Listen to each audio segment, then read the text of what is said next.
The views and opinions expressed on this show belong solely to the hosts and their guests and do not reflect the views of any outside institutions unless explicitly stated.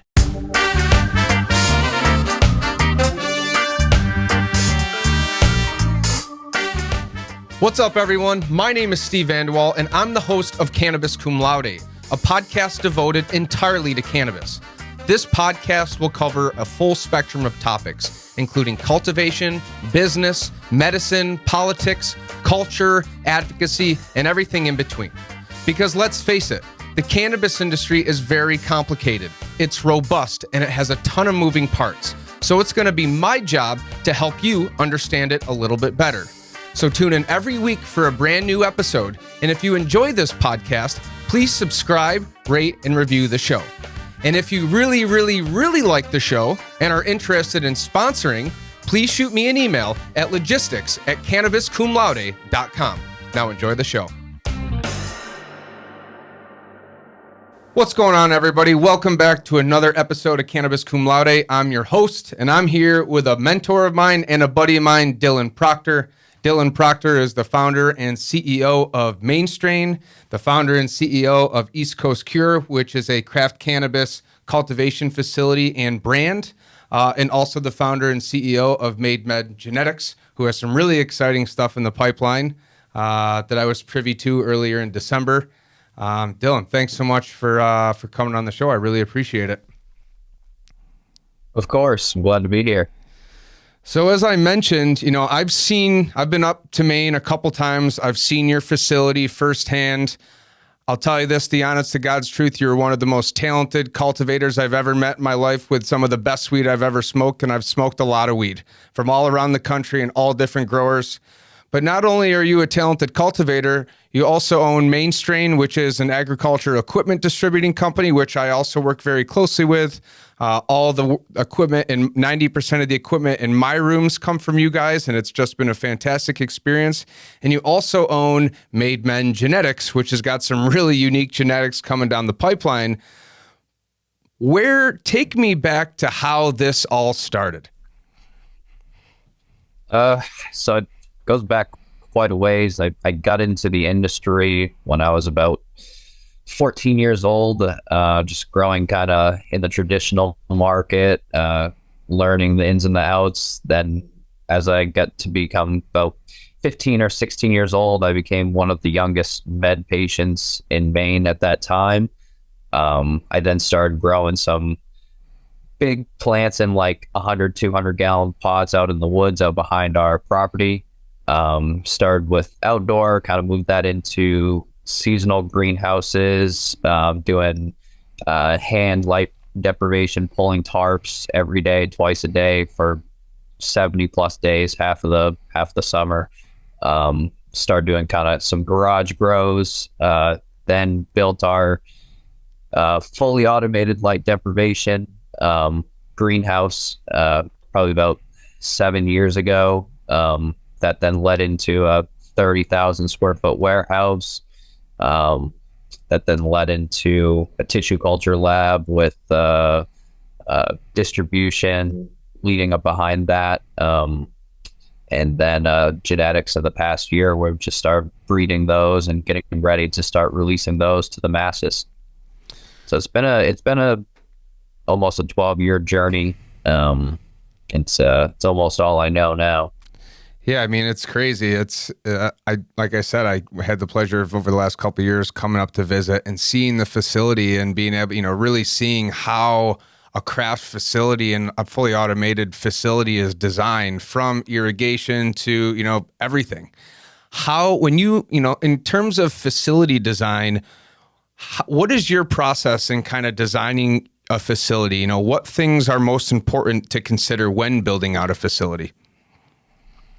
I mean, usually we're always going to start with what the client's looking for first. We're always going to see, on the distribution side, when we're setting up for a client, we're seeing if they're focused on primarily extraction, nursery for clones, only flower production. So we first see exactly what they're looking to do, and then see how efficiently we can build these rooms and facilities while maximizing the flower and canopy or whatever they're trying to maximize in revenue, while keeping a streamlined operation, not making it so you're having to go from one side of the building to do one task. Yeah. So we try to keep it very streamlined, kind of everything pretty close, but while maximizing the maximum revenue that the client is going for.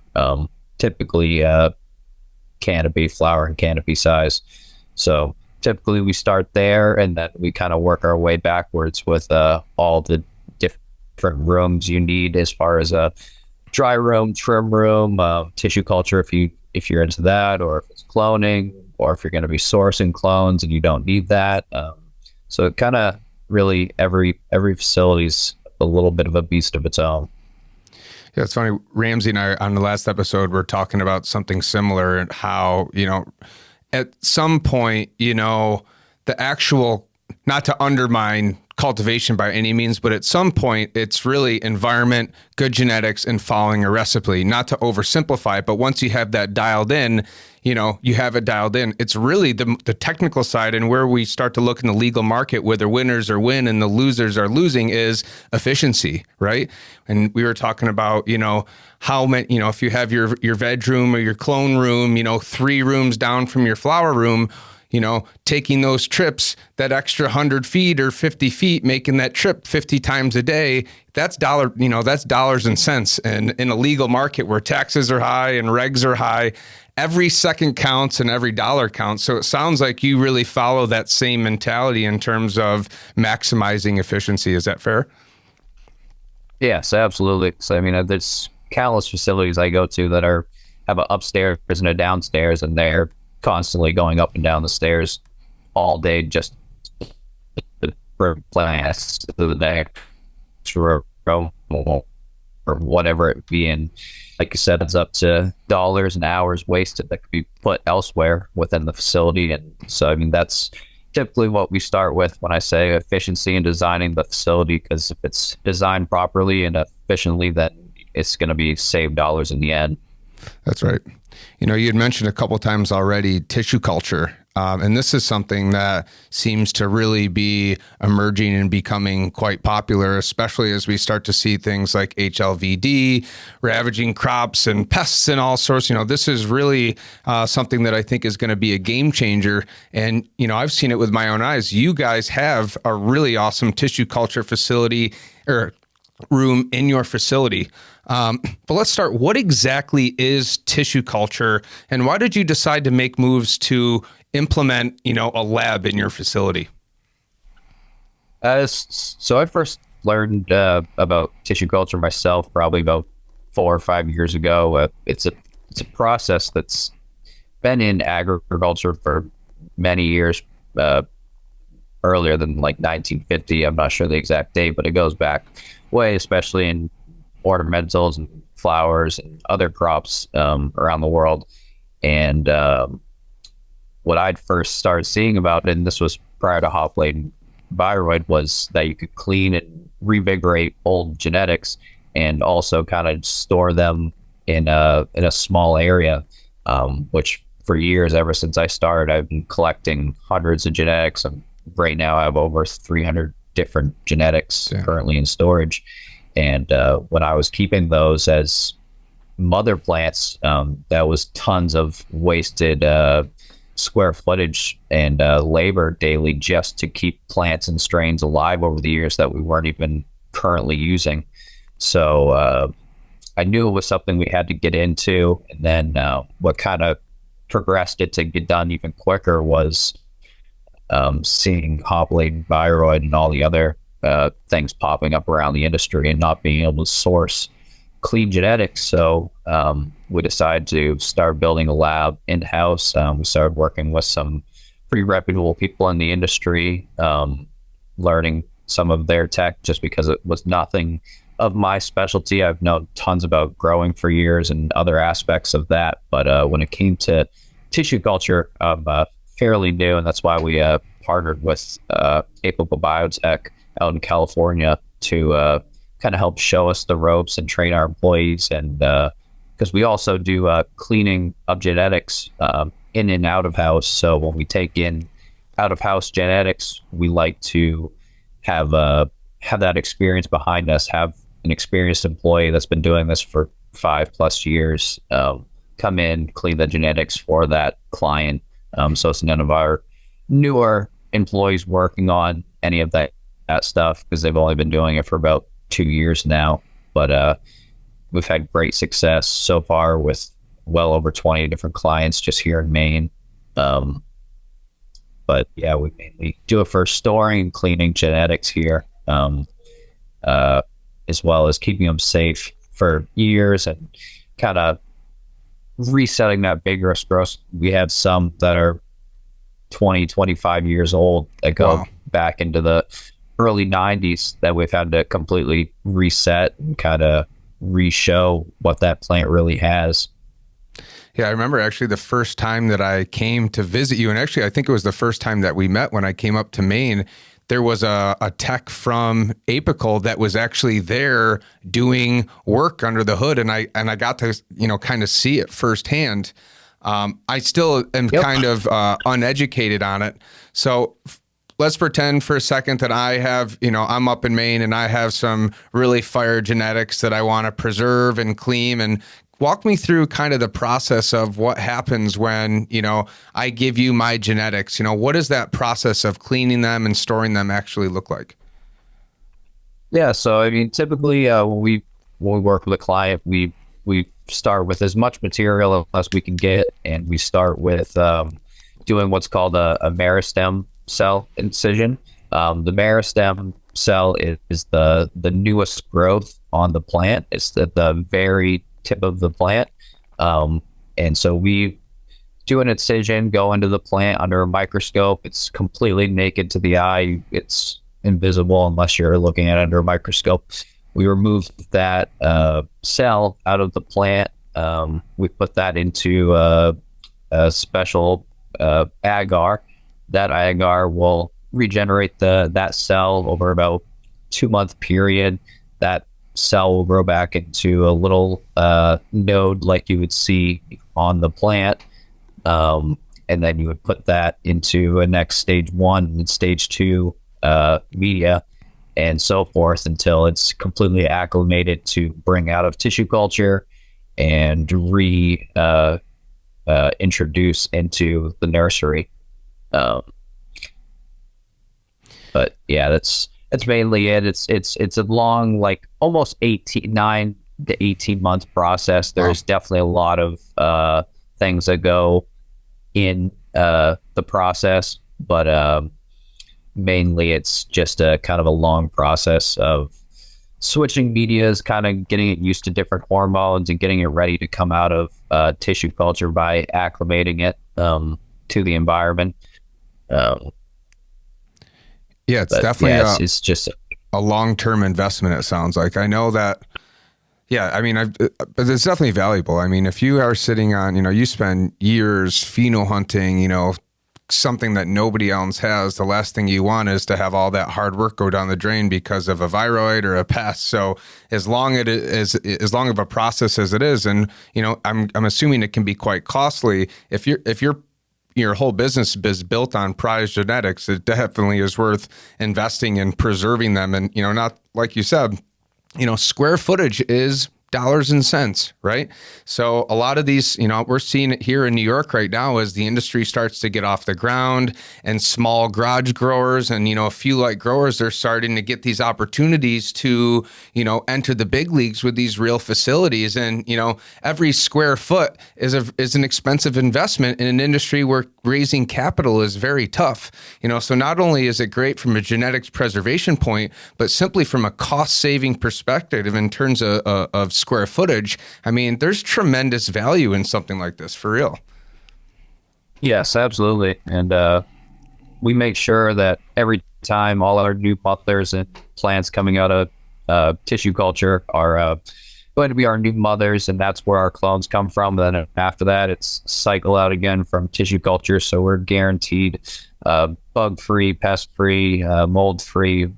Every plant that comes out of TC is tested for Fusarium, Hop Latent, a few other things. But we're always making sure our genetics are nice and clean, ready for the next round and ready for the clients.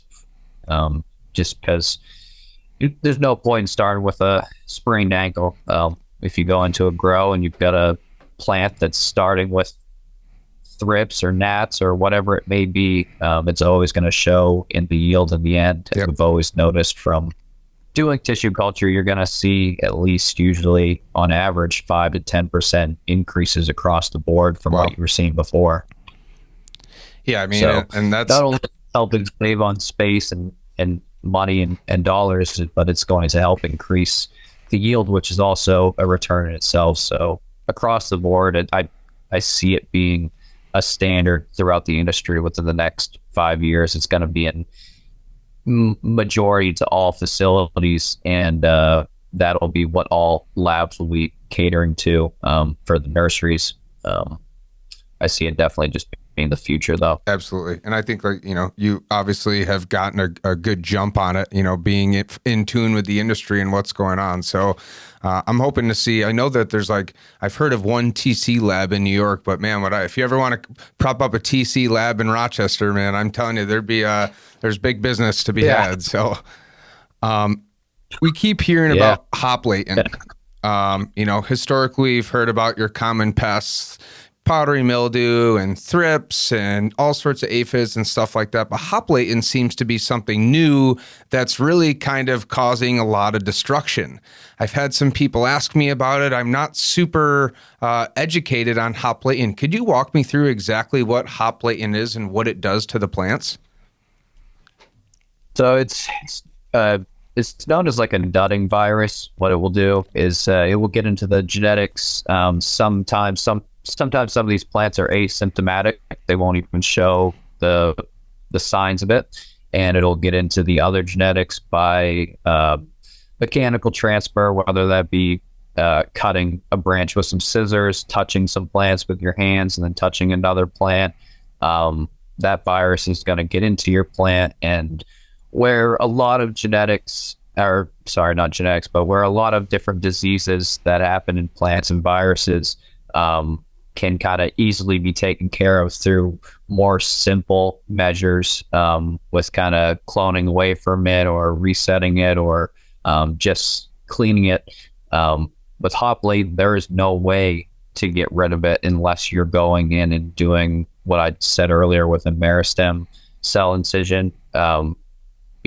Just because it lives in the vascular tissue of the plant, and that cell, you're able to get all the vascular tissue off of it, and basically without that, you're kind of dead in the water as far as saving that plant. So tissue culture is completely necessary for this virus and viroid, and that's the thing too, is it's not a virus, it's a viroid, and are significantly worse than viruses with how they spread and continue to live in the plant.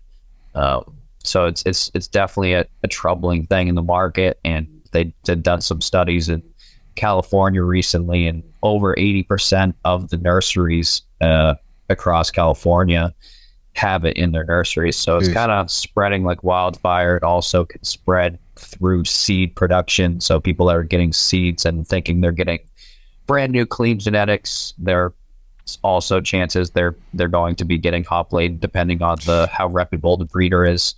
So you really have to be careful nowadays, because you can completely ruin an operation, and it's also not easily killed through standard procedures that most growers have been used to over the years, like just standard alcohol, things like that. A lot of these things are not going to kill this viroid. So you have to really do your research. We like to use definitely like bleach, Virkon S. There's a few different things you can use to help kind of soak and sanitize your tools in between cloning or other things like that. But you really got to be careful. You don't want this virus to spread. The main source is taking in unknown genetics. So if you're ever going to take in genetics, you for sure should get a test first, quarantine your plants, always, you never ever just bring them into your main stock or mother stock. You just never know, even if it's your best friend or someone you know forever. You're definitely going to want to test first, because like I said, there's a great chance the plants are asymptomatic and not even showing signs of this viroid. I know it's one thing that I hear a lot, from friends and small growers is, oh, I took this new clone in from a buddy of mine or my uncle, and nobody thinks, and I'm sure whoever gave him the clone had no idea that there was something intrinsically wrong with it. But I always tell people, if you're going to buy clones, make sure you're getting it from a reputable company. Make sure there's test results. I'm a fan. I like Boston Clones. They come guaranteed pest and disease free with paperwork and stuff like that. And there's I'm sure companies like Maine Genetics will have all that similar paperwork and kind of that paper trail. And that's something I really want to talk a bit about right now is, Maine Genetics and, kind of what you've been working on, the last year or two with some of your new genetics. We were just down, Ramsey and I actually were talking about you on the show last time about how we met at the tasting party up in Bangor, which is an absolute blast, by the way. I hope I get an invite to the next one. And we were able to firsthand sample a lot of your new phenos that you've been working on for the last year or two. Walk me through that process of what you've exactly been working on and why you kind of focus on the genetics that you chose. Yeah, so I kind of started Maine Genetics with a friend and partner of mine that goes back well over 10 years, kind of when I was getting into the beginning of this industry. Back then, they had just found the seed of what we grow, blue cookies. That nowadays there's a few different phenos of blue cookies out there, but the one we grow was found by us and pheno hunted by us. There was only 2 seeds found in a about a 50 pack of flower. So it was very, very rare find. And then about 10 years later, in 2019, I took that blue cookies we've been growing for 10 years, reversed it, got some feminized pollen from it, crossed it to all the 100+ different genetics I've been collecting over the 10+ years. And then over that, after 2020, we've been testing it up until now, all those different genetics in Oklahoma, in Maine, in California, indoors, outdoors, greenhouse, soil, hydro, all different styles. We wanted to really test these genetics in every aspect before we released them to the public. We wanted to make sure how stable they were, make sure there was no problems as far as germination, any problems with environments, anything like that. We really wanted to put a lot of testing into these genetics before we just released them to the masses. So a lot of hard work and time and resources have gone into these genetics, which I know a lot of genetic companies don't do nowadays. A lot of them will just kind of throw some pollen and release seeds. So we're really doing the due diligence on these, and we plan to release them here either this month or next month, but definitely the beginning of this year in 23, they'll be on the market. Hell yeah. Very excited about that. I want to talk a little bit about what's going on in the Maine market. I'm always interested to understand markets state by state.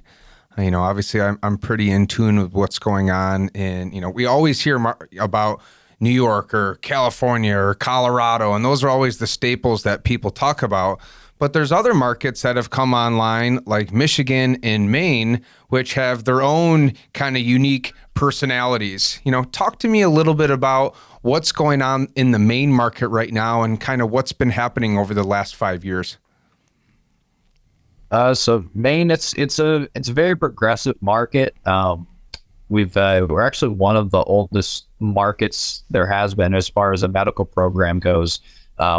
The medical program in Maine first started in 1999, And then it kind of opened up a bit more in 2009 with more development to the program, making it more accessible to more patients instead of just terminally ill cancer patients and things like that. So over the past 10 years in my involvement, I've seen tons of progress as far as more openness to more licenses, more capability of what you're able to do, more access, more patients, able to open up more stores for growers. Before it was very, very monopolized, how many stores there could be and how many licenses there could be. That's now not so much a thing, but with that comes a lot of great growers and a lot of competition. So you really have to be on top of what you're doing and growing a high quality product, because there's definitely tons of great cannabis here in Maine. It's not a new program. We've been here doing it for 10 years at least. There's tons of family members that go back in the 80s and 90s that have been doing it forever here. It really reminds me of like a Northern California vibe. It's very grassroots. Everybody kind of knows each other. Yep. So it's a pretty cool program. There's no real hard barrier of entry. It's pretty easy to get into. So it's a pretty good program in that way. I like how close-knit the community is. We all kind of really work together to make sure the program stays the way we like it, just because there's always big corporations coming in trying to change the rules, kind of get it back monopolized in their favor. But we have some great coalitions here in Maine that keep it grassroots. Solid. Yeah, grassroots and craft is where I think, the industry lives and thrives. We're dealing with the same thing right now in New York, where it's kind of like a two market thing, where you have your MSOs and your corporate, kind of companies, and then you have your craft farmers, of your small to medium sized businesses. And, just like any industry, whether it's the beverage industry or the alcohol industry, the food industry, there's always going to be players of all sizes. You're going to have your craft and you're going to have your, your corporate. And that's just the reality of, any market. But this market, I think, is particularly unique because people, this is not only a recreational thing, but it is a medicinal thing. And I've noticed, people are much more likely to spend the few dollars extra for that craft cannabis, right? That really high quality cannabis. And I personally know a lot of people who, will pass on the joint of something of really low quality because they really want that high quality. And I think it all starts, like you said, with grassroots and, small and craft cultivators working together. I just think that makes the world go round. And that's something we're really trying to build here in New York. Yeah. What would you say have been the biggest challenges you faced as a grower in Maine? The biggest challenges, with any new program, there's always developments. There's always rule changes, and new developments. So it's always kind of been a on the fly type thing as far as having to develop to the program as it develops. So that's kind of been one of the biggest things. But like I said before, I'd say the biggest thing and challenge in Maine is making sure you're growing quality product, because it's there's tons of great products here in Maine. So there's really not much room for error if you really want to thrive in this market. You're gonna have a great reputation, great brand behind you, and be putting out fire quality always and working within your community. So it's always been our challenges, and always finding quality workers and quality teammates. So it's kind of the struggles you'll see in almost all markets. That's in all places, but it's what makes us and what kind of helps stick out from the competition. Yeah, I tell everybody all the time, I think a lot of people tend to get nervous when they hear, oh, the MSOs are coming in, or all these licensees and competition, am I going to make it? And I always tell them, if you're growing quality or you're making quality edibles, whatever you're doing in this space, if it's quality and you're going to survive, right? Good weed will always be smoked and always sell, right? That's just a fact. When you start cutting corners and you start, decreasing the quality of your nutrients, and anytime you cut corners is when your business is going to fail. But if you're always putting your best foot forward and you're always really trying to maximize quality and push the limits, whether you're running 20 lights or 500, if you're pushing quality, you're always going to win, And I've noticed that with you guys. Every time I come up, I always try to buy something different. I'm always like, oh man, how am I going to smoke all this before I get on the plane tomorrow? And you're just an attestation to quality will always survive. So major props to you. You're definitely somebody I really look up to, and I think a lot of cultivators should look up to as somebody who's been doing it and doing it right. With that being said, like I said earlier, the New York market right now is in its infancy. We're in the first year of licenses. And although, it's been kind of a fumbled rollout, to be honest, we're starting to see some traction, and we're starting to see, some more licenses being allocated, and the industry is really starting to come online. What advice would you give to cultivators entering a new market? The biggest thing, just like I'd said about Maine, where it's developed so much over the years, being in it firsthand over the past 10 plus years, I really suggest everyone stay very involved with their local and state meetings that always have like proposals for rule changes. Just because, like I said, it's very beginning. You guys have a very great opportunity to make this amazing program, and if everyone stays on it and works together, it's going to be something amazing. Just like you said, there will always be MSOs and corporations and politicians that will try to corner the market and try to ensure that the small craft farmers don't make it. But as long as you guys unify and stay together and work together, you guys will always win. And that's one of the biggest keys. And just making sure this program doesn't get overtaxed. And just as you know, with other major programs out there right now, with like California and other places, if it's overtaxed, it just ruins the legal market that everyone built. We all came from the illicit market, so I've never been against that. I never would knock it. But I know that for the legal people that are looking to make a legal program and do it right, you just got to kind of work with your state and city to make sure this program rolls out correctly. And the patients are the ones that don't suffer, because if they suffer, they're going to be the ones that just buy off the illicit market. Who knows what they're getting, just untested, unknown product. So it's just, like I said, make sure these growers really unify and make sure to make this a great program for all of you. And I think with your micro licenses that are coming out there, it's looking like a great opportunity for a lot of you. So I think it's going to be a great program. Yeah, I definitely think that we have an obligation as operators to be advocates as well. We've seen a lot of, not to knock anyone, but we've seen a lot of suits and people who, quite frankly, I don't think really represent the true industry doing a lot of the lobbying. And not saying it's all, malintentioned or done a bad job, but the people who've been doing it, in the underground market, in the traditional market, those are the people that know what's going on. Those are the people whose voices need to be heard. And while sometimes, we've noticed this in the state market, the Office of Cannabis Management has really not been very great at communicating, leaving a lot of people kind of in the dark.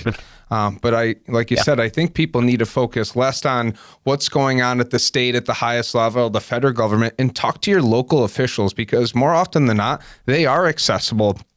And I can speak from Rochester. I can't really speak from any other parts of the state. Our politicians and leaders are very cannabis forward. They're very in tune with what's going on and how this industry should be set up, and they listen. So, Yeah. any operators out there, wherever you are in the supply chain right now, like Dylan said, get involved in these community meetings, write your letters, submit your public comments, and talk to your local officials, because there is strength in numbers. And, maybe little old me may not be able to have an impact at the state level, but a bunch of little old me's teamed up with local policymakers, you bet your ass will probably be able to make some waves. So, I couldn't agree more with what you just said. Yeah, it's definitely a thing. Competing in numbers, because I mean the MSOs and people, they have plenty of money and resources and connections. So the only way to really fight back is unify and make sure you guys stay on top of your program and it stays what you guys wanted. So that's my biggest thing I would suggest to everybody and anybody, and not just New York, any new upcoming market. Stay involved, stay reading the regulations, make sure nothing's in the fine print it's going to ruin the medical program or rec program.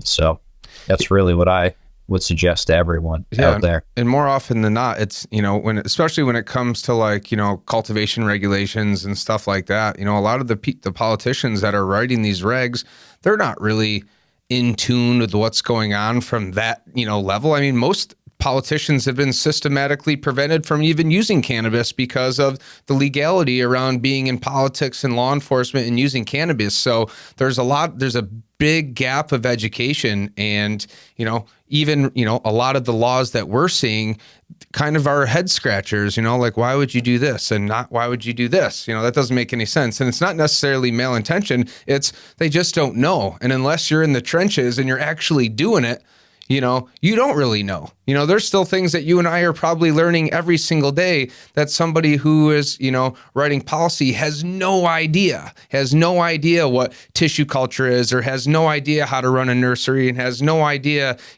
some of the sustainable measures that you can use to have a more sustainable, there's a whole laundry list of things. Yeah. So, just going back to what you said, get involved. I think a lot of people right now are in this weird position where, we're starting to see some, traditional market operators come to the surface, but there's still a little bit of fear, and rightfully so. People who've been doing this a long time, to come out in the woodwork and say like, hey, this is what I've been doing, but here's my advice, that takes some cojones. So, again, I couldn't agree more. Get involved in local and state politics, and, grassroots, it really can make a difference. It's a little harder to make policy change when you don't have big corporate bucks and expensive lobbyists behind you, but you bet your ass that you can get it done. But it is a strength in numbers game for sure. Yeah, like you said, it's a lot of just sometimes not malintention. It's a lot of they just don't know. And so without you and people there, it's going to be things that you will have your heads scratching just because you're not sure what these guys are talking about because they don't know either. That's right. So without you guys there and helping guide them through it, that's where it all starts. And that's what's going to, from 5 to 10 years from now, really dictate what this program's going to look like for all of you. Amen to that, dude. Well, listen, I always love chatting with you. I always, appreciate the mentorship. And hey, I send Dylan probably a text message at least once a week. What do I do with this? What do I do with this? And you're always very responsive. I really appreciate it. You've really helped me level up my game, as I'm sure you've helped a lot of other people level up their games. I really have the utmost respect for you and what you guys are doing. And shout out to Ellie. I hope everybody up there is doing well. Where, if people want to reach out to you or kind of see what you're doing, where can they find you online? If they go to eastcoastcure.com or mainstrain.com, they can contact me through there or any of our Instagrams, which are also on those websites.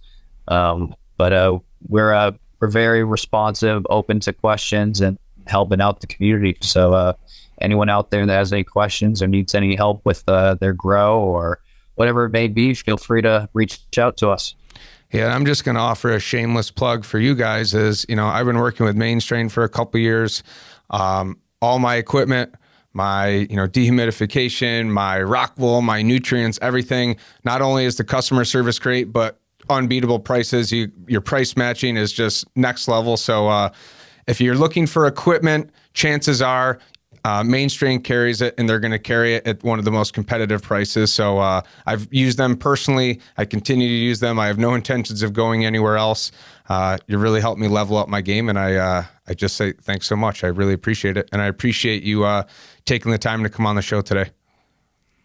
Oh, thank you so much. And yeah, like you said, if anyone needs any equipment, consultations, or anything like that, we are open for that. We only sell really what we know and use, so we make sure to come with the knowledge behind that equipment. So if anyone needs any help or equipment, just reach out to us. And I appreciate all your support over the years. It's been great. Absolutely. Well, everybody, this has been another episode of Cannabis Cum Laude. Good buddy of mine, Dylan Proctor. You might know him from the founder of Maine Strain or Made Men Genetics or East Coast Cure. He does it all. He's one of the GOATs. And again, man, I appreciate the time. No problem. Thank you. Have a great day. All right, everybody. We'll see you next week.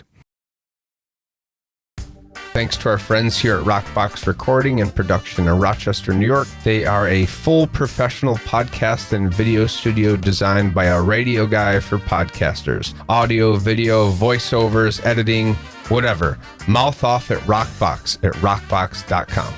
You can follow Cannabis Cum Laude on LinkedIn and all other social media platforms, as well as Cannabis. And if you'd like to help support the show, search up Cannabis Cum Laude on Patreon. And of course, all of those links are in the show notes.